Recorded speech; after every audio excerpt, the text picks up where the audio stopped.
always thought if we could somehow just see the germs around us, everyone would be a lot more careful and we'd get sick way less. Unfortunately, that's still not possible, so I did the next best thing by running a day-long experiment in this 3rd grade classroom. I found this powder called Glow Germ, and just like real germs, when it's on your hands, you can't see it.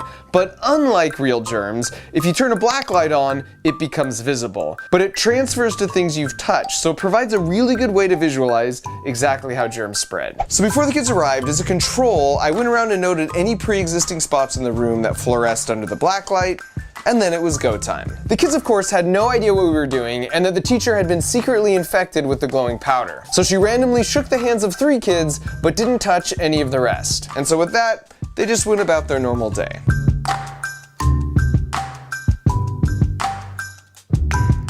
At break, I did choose one random student and he agreed to letting me put some of the powder on his hands too. And then 2 hours later at lunchtime, I checked the results. Remember, everything you see here started with just the teacher and one student having a little of that powder on their hands. And because my flashlight can only illuminate one spot at a time, I used Photoshop to better visualize our observations of where germs were left behind, including on the other kids. Uh-oh, we're pretty hot over here. Oh, right here. And they were actually pretty diligent about washing their hands. This was the desk of the kid that was infected. And what's crazy is that germs could live on a hard surface like this for up to 9 days. And so you can see how important it is to disinfect the things a sick person regularly touches. For example, this was the phone of the teacher in the experiment. Even if you wash your hands really often, if you immediately pull out your phone, a lot of those germs just go right back on your hands. Think about when the last time was that you cleaned your phone. My friend Joanne at the Wall Street Journal recently demonstrated you can clean your phone with an antibacterial wipe every day for at least a year, and it doesn't affect the oleophobic coating at all. And this hopefully gives you a better mental model of why it's really important to wash your hands or use hand sanitizer after being at places like this, or this, or this, or this. Cleaning commonly touched surfaces is important because even if a virus is spread through airborne transmission, those tiny droplets don't stay in the air for long. Then they land on surfaces waiting to be touched by our hands. Which raises an important point. The ultimate defense against catching a virus is just don't touch your face. Your eyes, nose, and mouth are like the single weak spot on the Death Star when it comes to viruses. That's the only way they can get in to infect you. But as you can see here, not touching your face is easier said than done. And before you think, yeah, well that's just kids for you, this was what the teacher's face looked like at the end of the day, and she said she tried extra hard to remember not to touch her face. I found this result fascinating, so I put the powder on my own hands for a few hours, and I resisted the urge to touch my face so many times that I fully expected I was going to have a perfectly clean face and the moral high ground. And then this is what I saw. What the heck? I genuinely have no idea when any of this came on. Until I reviewed the footage. Oh, well, there you go.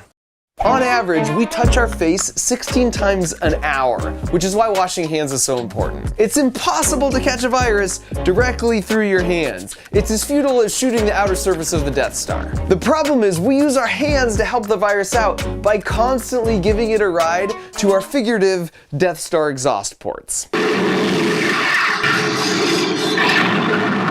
Because of this, I ran another experiment with some of the kids after lunch. First, I had them put some lotion on their hands that also glows under a black light. But then I told them I made a mistake and used the wrong lotion. Can you guys just go wash your hands real quick?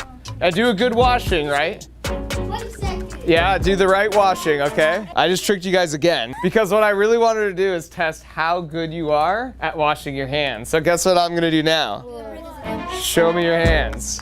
But before I show you how effective they actually were at washing their hands, here's what you should quickly know about viruses. They're super tiny, but also the most abundant biological entity on the planet. In fact, there's over 10 million viruses in any single drop of seawater. And a lot of types of viruses are beneficial to the planet's ecosystem, and only an insanely tiny percentage affect humans at all. And they're really simple. Viruses are basically a shell with some DNA inside, and they just want to spread and duplicate. That's their only goal. But they're so simple simple that they need a host to do that. So they reproduce by infecting their host cells and then trick them to become factories that just make more exact copies of the virus. When you get sick and then cough or sneeze or wipe your nose and then touch a surface, you're putting copies of this virus out to find other hosts and just repeat the process. And so here's what the kids' hands look like after washing their hands. Uh-oh, look at the backs. Let me see your fingernails. Oh, look at all those germs. Oh, your thumb. Oh, my hand. Oh, look at your wrist. Look at your wrist. We all sort of have a habitual way of washing our hands. So once again, I tried this myself using the typical quick way I do it in my muscle memory. Granted, that's better than nothing, but you can see the difference compared to when I was deliberate and took 20 seconds. Which is why it helps to do things like sing the happy birthday song twice, or you could do what I do and follow Brandon Flowers' example. Jealousy turning saints in eager eyes, 'cause I'm Mr. Brightside. And then for a final experiment, I wanted to show how dumb handshaking is, so I infected the first kid with the powder and then had them do a handshake chain down the line. The fifth person here still had significant traces on their hand, so I put him at the first and lined 4 more kids up after him, and 3 of their hands glowed. So we got trace germs from the original person all the way down 8 handshakes later. So if you ever meet me in real life, please don't be offended if in lieu of a handshake, I offer you a fist bump and a selfie. In conclusion, what does this all mean with regards to the coronavirus COVID-19? You should be concerned and take this seriously, but regardless of what you see in the coming weeks, there's absolutely no need to panic. As I'm sure you've heard a bunch by now, our goal is to flatten the curve so that reported cases stay just under the capacity of the healthcare system. And social distancing is the best knob that we can turn to affect that. The reason this helps should hopefully make more sense after watching this video, especially for those who have been doubting the science and feeling like this is an extreme reaction. And my take here is I'm a practical optimist. The upside is while this virus is bad, it could be way worse. And this gives us a chance as a global community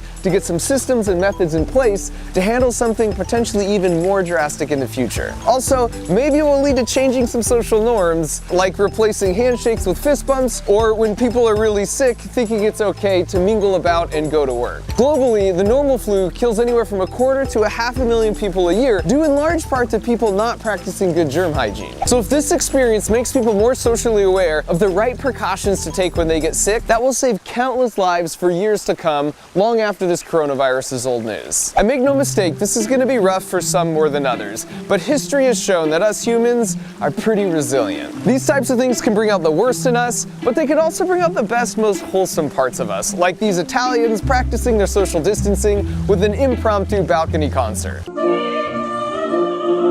How we feel about the situation is largely dependent on just which part we choose to focus on. For me, that means being grateful to the heroes in our healthcare system, or the school lunch ladies still providing free lunch for kids who depend on them, or the scientists all over the world who are working tirelessly 7 days a week to create better testing methods and a vaccine. This is going to be a bumpy ride for us, but the economy will eventually bounce back, as it always does, and we'll be better off as a global community for having gone through this. Again, take this seriously, but there's absolutely no need to panic.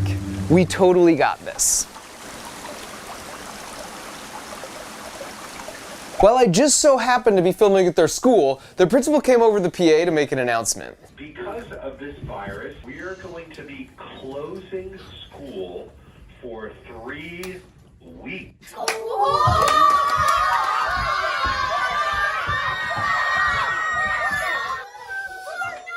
That kid at the end is just an opportunist. In fact, a common thread you'll see with successful people is they treat their trials and challenges as opportunities for growth. And while these are difficult times, now that our schedules have been totally cleared, we have potentially a once-in-a-lifetime opportunity to invest in ourselves. And there's no better way to do this than by joining the online learning community at Skillshare, who also happen to be supporting this video. If you don't know, Skillshare offers easy-to-follow premium classes with no ads taught by the experts. And they range from learning CAD, like I use for my builds, to baking 101, to graphic design, to learning to paint with watercolor. They have a simple, user-friendly class for pretty much anything you've ever wanted to learn. I'm currently taking a class on interior design from Emily Henderson for a cool shop I'm building. And you should feel confident joining up for Skillshare yourself, because people who have used my link to sign up from previous videos have already watched over 8,000 hours of class. Plus, the first 500 people to use the link in the video description get a free 2-month trial. And given the current situation, Skillshare will donate a portion of the proceeds from every new trial to the nonprofit No Kid Hungry. And this is especially critical right now for kids from food insecure homes who won't be getting school lunches. So basically everybody wins here. Once again, use the link in the video description to get your 2 months free from Skillshare, and then go have fun learning and making yourself a better human in the process. Thanks for watching.